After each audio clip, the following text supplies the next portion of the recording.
Let every go signal remind you that you do go farther with Signal gasoline. The Signal Oil Program. The Signal Oil Company and your neighborhood Signal dealer bring you another curious story by the Whistler. Tonight, Seascape.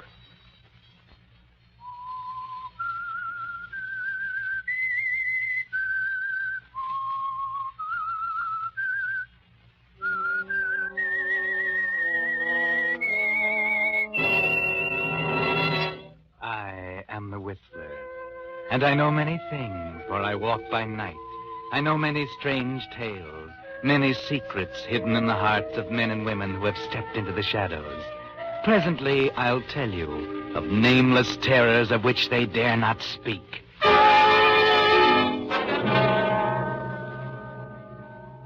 But first, Signal Oil Company wants to pass along this timely warning. During 1943, according to the National Safety Council, 97,800 persons were killed right here in America in accidents. Of the deaths caused by autos, 1 out of 5 occurred when roads were wet or slippery, 1 out of 5 when drivers' vision was obscured. Fortunately, precautions can be taken to help prevent these two types of accidents. For instance, tires that are worn smooth tend to skid more readily. But a deep, heavy retread job, the kind Signal gasoline dealers are prepared to give your tires, will restore their grip on the road, help you stop more quickly. And if a worn windshield wiper is leaving streaks across your vision, Signal gasoline dealers will install a fine new Rainmaster blade while you wait. So have your tire tread and your windshield wiper checked the next time you're at your neighborhood Signal gasoline dealers. You'll feel a lot better knowing your car is prepared for the wet weather driving ahead. And it may help save a life, possibly your own. And now, the Whistler.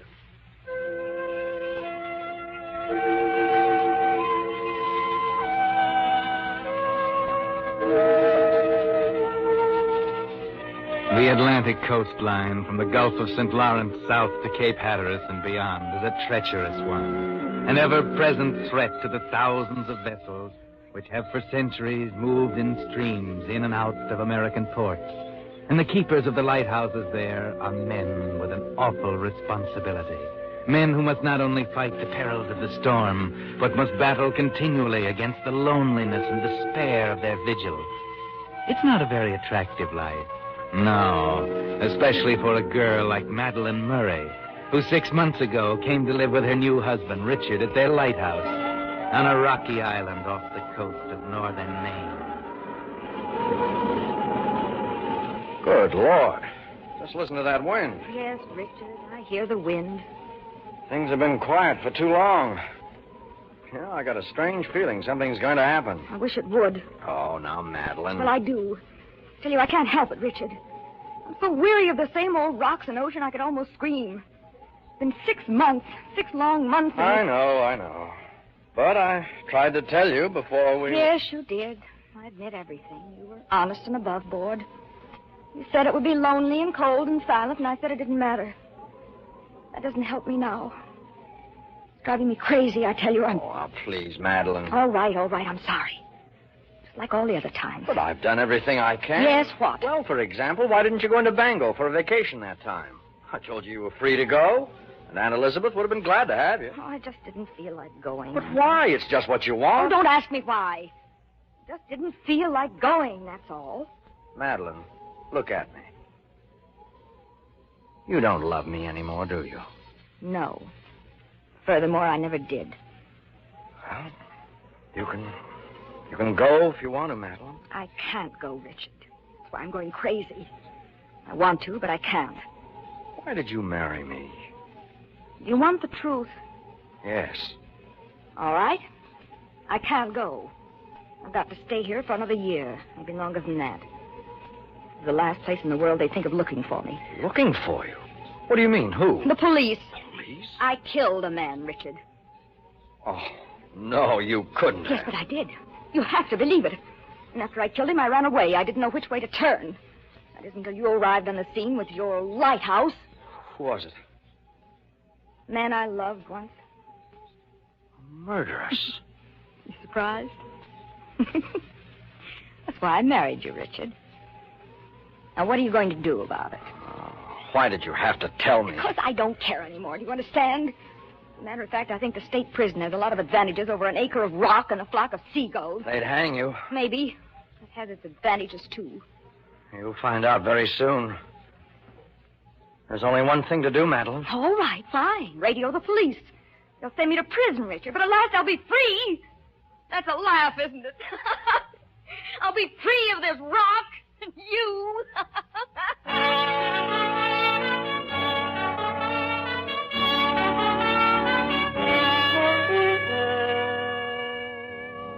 Yes, Richard. There's only one thing to do. Radio for the police to come and get her. That's the law, Richard. To do otherwise would be to shelter a fugitive from justice. That's what you're thinking as the long hours tick away in the stillness of your bedroom. You remember a lot of things now. The night you wandered into the Staghorn Inn 6 months ago and found her there at a table, looking as if she'd been crying. And how you had tried to comfort her without much success until, at last, you had explained your lonely existence at the lighthouse. It was a different story then, wasn't it? Almost as if she'd suddenly got an idea. She was interested then, yes. Enthused about the paintings you brought to town. The seascapes you'd painted during the long, lonesome days there at the top of the point. Remember how she said she was tired of the city and longed to get away from it all, just as you did. And it didn't take her long, just 2 days to be exact, before you were sailing back to the lighthouse with your new bride. But that was 6 months ago. And now you know the truth. Madeline is a murderess. It's the next day. The nor'easter hits with full fury, but you hardly hear it as you sit and stare out of a window at the top of the tower. Hello, dear. Lonesome? Madeline, please. Oh, why so gloomy? After all, I'm the one who's going to prison.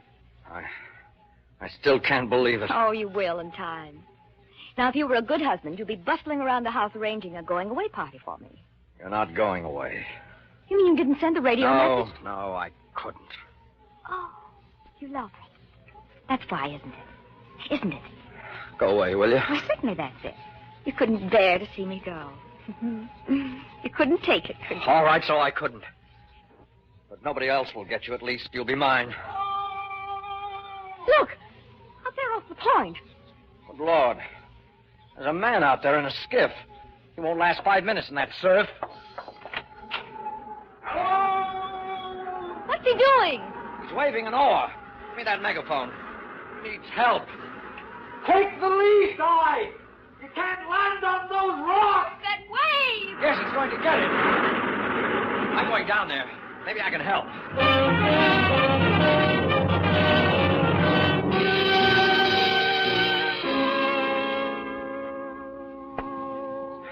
All right, here you go. That's it. He'll be okay in no time. Thanks. Yeah, I'm okay. Yeah, here, I'll sit on the couch. Gotta get these clothes off. Cold. I'm cold. Oh, he's passed out. Better cover you up, old man. You're all in. There you are. Where's the hot water? Is he hurt badly? Yeah. What's the matter? I don't know. Yes, he's hurt pretty badly. Bad gash on the head. Give me the brandy, quickly. Yes, the brandy. He's chilled to the bone. Lucky, though. That sea seemed to pick him up and toss him over the reef. Here you are. Ah, that's it. This'll warm him up in a jiffy. What's the matter with you, Madeline? You're shaking like a leaf. Can't be. Huh? What are you talking about? Not a coincidence. Not here. There must be a reason. You know him? Yes. His name is Adams. Blake Adams. He was with me on the night I killed the man.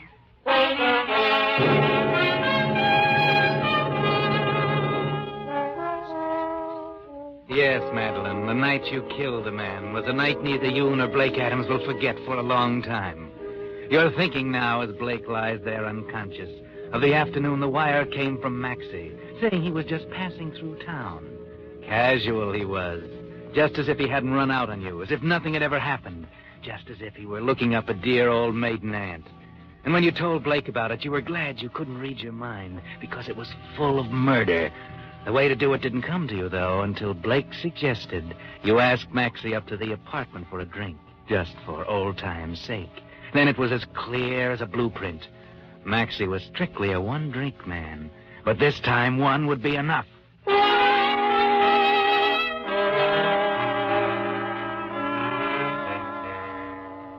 So it's natural you're wondering about Blake and how he came to crack up right on your doorstep. It's been 6 hours now since Richard brought him in, and you, Madeline, haven't left his side, and he seems to be stirring. Oh, my head. What happened? Where am I? Don't sit up now. Don't sit up. There, that's it. I can't see very well. You're lucky to be here at all. Here, take a drink of this. Max. How did you... Madeline. Yes. Surprised? Not exactly. I'm Surprised to see you, Blake. How... What happened? Lie back now. You're a good patient. Hmm. You've got a bad gash over your eye. Huh? Yeah, the rocks. Now I remember. That skiff. You must have been out of your mind to go out in a storm like that. I had to see you, baby. It's about Maxie. That's it, isn't it? They know about Maxie. What do you mean they know about Maxie? He died of indigestion, that's all. Maybe. Maybe not. I hope that's what they think. I don't know whether poor Maxie could stand a post-mortem. Wait a minute. I remember now. You mixed the drinks that day. Yeah, the glass with the red ring on the top. I was to make sure he got it. Who examined him? Doc Cranston. He treated him before for indigestion. Same symptoms, same everything. So you poisoned him. In the drink. What's so funny about that? I'm sorry, baby. I couldn't figure out why you ran away. Yeah, it's funny. I didn't see you do it. You poured all of our martinis out of the same shaker. There were olives in the glasses already, weren't there? Yeah. I get it. Poison in the olives. So that's why you're here. You don't think it's because I like lighthouses, do you? Will you tell me why you're here? What happened? You get on the wrong streetcar or something? There's no use telling you, baby. You wouldn't believe me. You try me and see. Okay, here it is. I traced you here through the guy who sold your house for you. Mm-hmm. Why?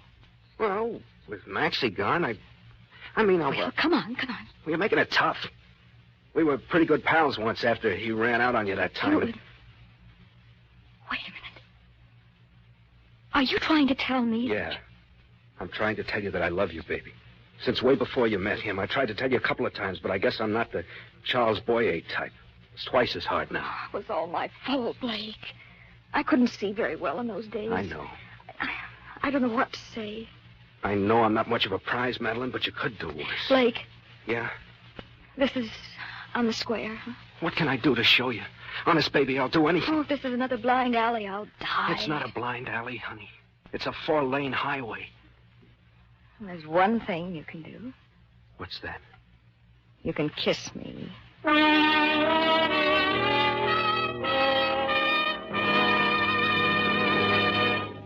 You are listening to The Whistler, brought to you by your friend, the Signal Oil Company, marketers of famous Signal gasoline, your best buy today.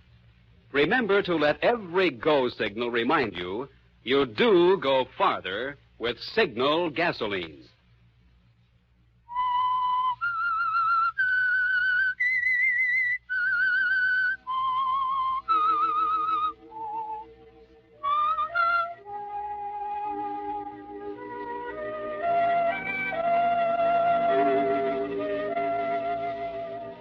So Blake and Madeline have found each other out in a lonely lighthouse off the coast of Maine. And it doesn't seem to matter now that it took a murder to place their feet firmly on the 4-lane highway leading over the horizon. No, Maxie's death doesn't matter to them now. They only think of leaving the lighthouse and the cold gray ocean and Richard. What about that? What about Richard? The only other one who knows about Maxie. He's just returned from a trip to the mainland for supplies, and Madeline greets him at the entrance of the lighthouse. Well, back on time. Hello, Madeline. I was a little anxious for you. The channel's so rough today. Anxious for me? Afraid I wouldn't make it or that I would? Oh, please don't, Richard. Not today. I'm just being practical, my dear. Now, if you'll excuse me, I'll change my wait, clothes. just a minute, please. Something I want to talk to you about. About Blake Adams.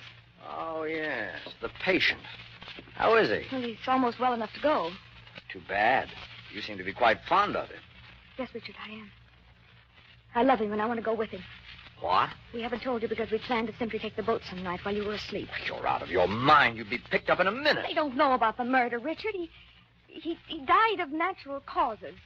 You mean you're free? I mean that the three of us are the only ones who know. That's why I'm telling you we're going.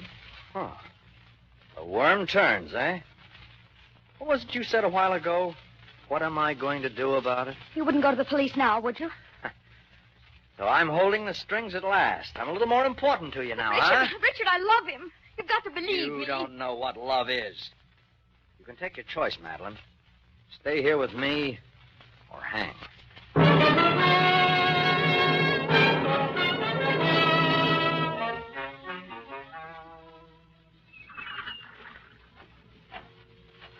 Thanks, huh?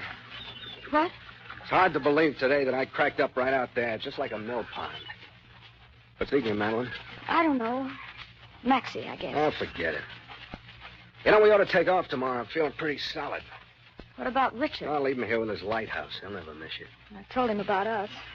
Doesn't want me to go. So what? What can he do? Well, he could tell the police what really happened to Maxie. What?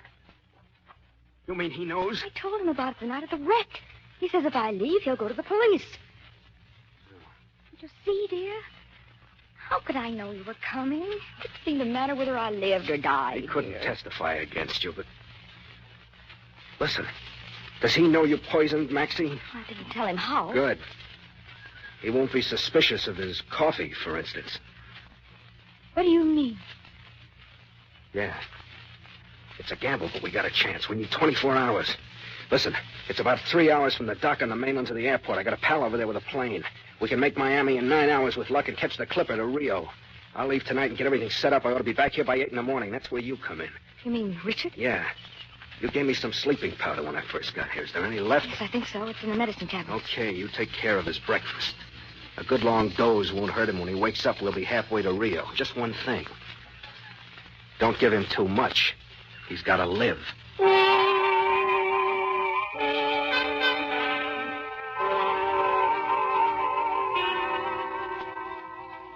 And so, all that night after Blake's departure, Madeline thinks about the job she must do, and of his strange interest in Richard's welfare, the way he emphasized his warning about an overdose. Richard must live, he said. But why? Blake had never been so humanitarian. No, Madeline, you don't sleep much that night, and it's about 5 o'clock in the morning when your eyes finally close.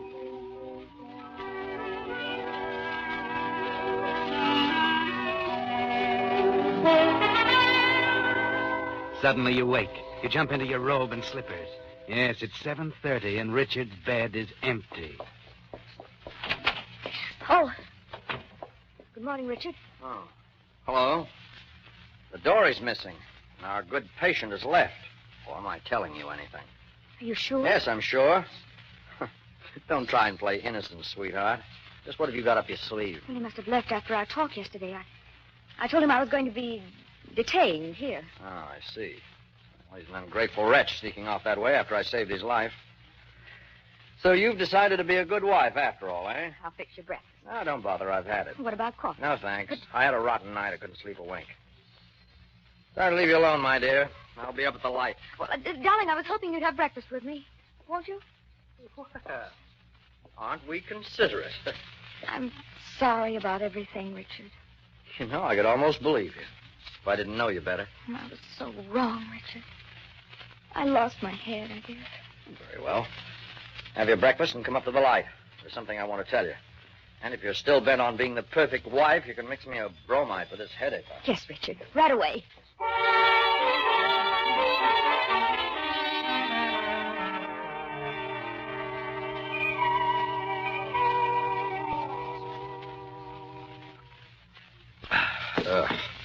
Has a sour taste. This is a different brand. I guess so.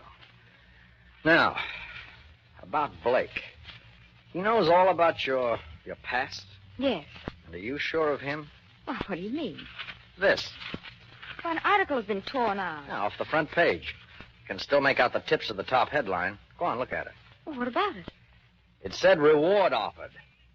Does that suggest anything to you? I don't know. How sure are you that your little escapade is a dead issue? Oh, you're wrong. He wouldn't do it. I know him. Oh, I don't know. People do strange things for money, Madeline. For instance, at this very moment, he could be telling some interesting things to the police. You brought that paper yesterday. What did the article say? Unfortunately, I hadn't got around to reading it. You know, it wouldn't surprise me a great deal to discover you might be a bit hotter than you think. Well, I think I'll go down and take a short nap. Wake me at 10, will you?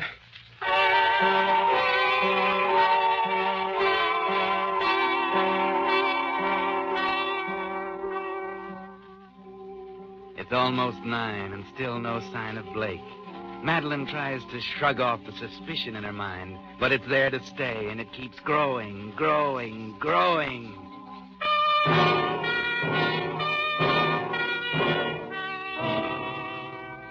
It's 10 now, and while Richard sleeps downstairs, you pace the floor. No, he wouldn't do that to you, but where is he? What could keep him this long? It's a double cross. It must be. Yes, so why did he warn you against the overdose? Richard is precious to him, that's why. They don't pay rewards on arrests. They pay off on conviction. And Richard knows enough to convict you. Blake isn't coming back. The next thing you will see is a boatload of police. Yes, that's it, the launch, down at the landing. Your only chance. Maybe you can make it before they get here. You can just get to the mainland. Now to find your small pistol and slip it in your purse. And now down to the launch. But wait a minute. There's a boat coming in. It's Blake, and he's alone. Grab the line, honey. Here you go. Where have you been? No fancy knots this time. We won't be here long. You all set? You're late. Yeah. I know. It wasn't as easy as I thought. You take care of him? Yes? What's the matter? I don't know. Come on, I snap don't out know. of it. The plane's all fixed. We'll be in Miami tonight. Cost me $500, but... Wait a minute. You were careful with the sleeping powder, like I said. Yes, just like you said. Why did you say it? What do you mean? Why were you so interested in Richard's health? No. One murder rap is plenty in my league, baby. Come on, we gotta go. Wait a minute. I've been thinking, Blake. Now, wait a minute. Something I found up in the house started me thinking. Well, think on the way. We haven't time to be standing around passing the time of day. Come on. Just a minute. It was a newspaper with an article cut out about a reward. Where did you find that? You tore it out, now, didn't you? They're offering a reward for me. No, you're wrong, baby.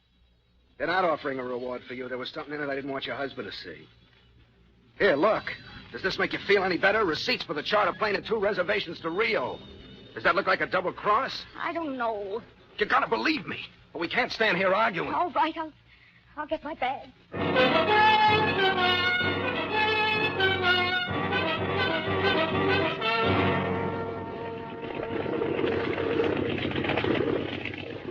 He's meeting us down the coast a few miles with a car. I thought it'd be safer. What's that boat back there? Where? Oh, fishing boat, I guess. It's following us? No, it couldn't be fun. Holy smoke. Where's it going? For sure. That's a Coast Guard cutter. Oh, I was right, wasn't I? What do you mean? You thought you could lie your way out of it, didn't you? I've heard of some rough tricks, but this one takes the prize. You think you're all set now with the police moving up and your star witness back at the lighthouse? Madeline, you're wrong. Listen. Put that gun away. You're way off the beam, I tell you. I'm straight, baby. I'm for you. Oh, you're for me, all right. For the money I can bring you in court. Look, I had nothing to do with this. Look, I'll tell you now. It won't make any difference to either of us. That article... You're making a big mistake, baby. Just give me a minute. And fed up with your lying, Blake. You and your 4-lane highway to Rio. Hello, sir, there. They won't need a detective for this one. You're a lying rat. Right under the nose of the Coast Guard. Madeline.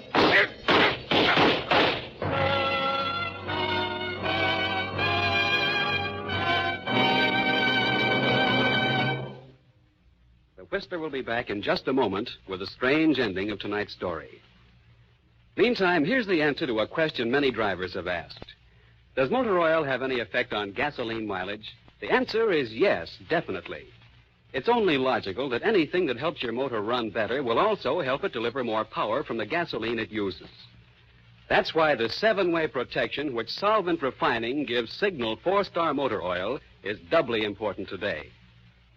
You see, because of Solvent Refining, the latest, most costly process known to oil engineers, pure paraffin-based Signal 4-Star Motor Oil has triple-strength film that clings to motor surfaces, seals in power, retains its lubricating quality for longer miles, and actually forms less carbon. Best of all, while you're enjoying this improved performance, you're profiting in 2 extra ways. 1, in longer motor life, and 2, in helping your gasoline go farther. So make your next oil change a change to solvent-refined Signal 4-Star Motor Oil. It's one of the famous Go Farther Signal products featured by that lubrication specialist whose permanent business is helping cars go farther. Your neighborhood Signal gasoline dealer. Now, back to the Whistler.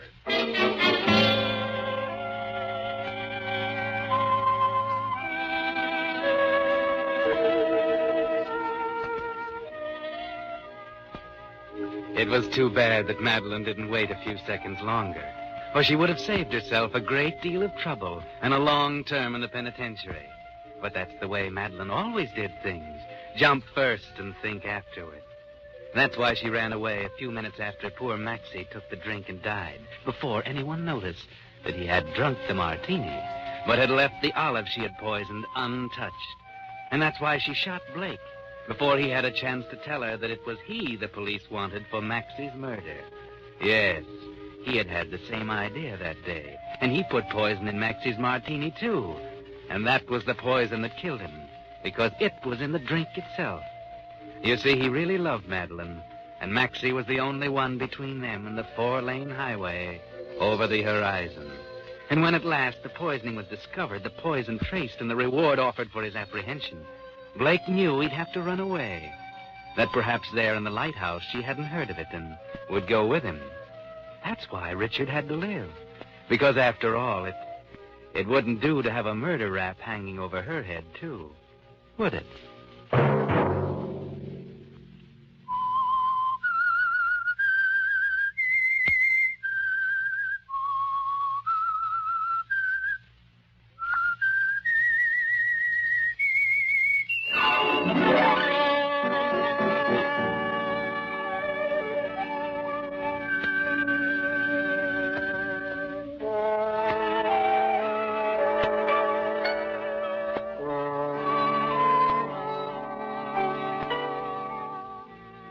Next Monday at 9 o'clock, the Signal Oil program will bring you another strange tale by the Whistler. The Signal Oil program is broadcast for your entertainment by the Signal Oil Company, marketers of Signal's famous Go Farther gasoline and motor oil, and by your neighborhood Signal Oil dealer, who is at your service daily to keep your car running for the duration. The Signal Oil program, produced by George W. Allen, with story by Vic Kushner, music by Wilbur Hatch, is transmitted to our troops overseas by the Armed Forces Radio Service. Bob Anderson speaking for your friend, the Signal Oil Company, and suggesting once again that you let every go signal remind you that you do go farther with Signal gasoline. This is CBS, the Columbia Broadcasting System.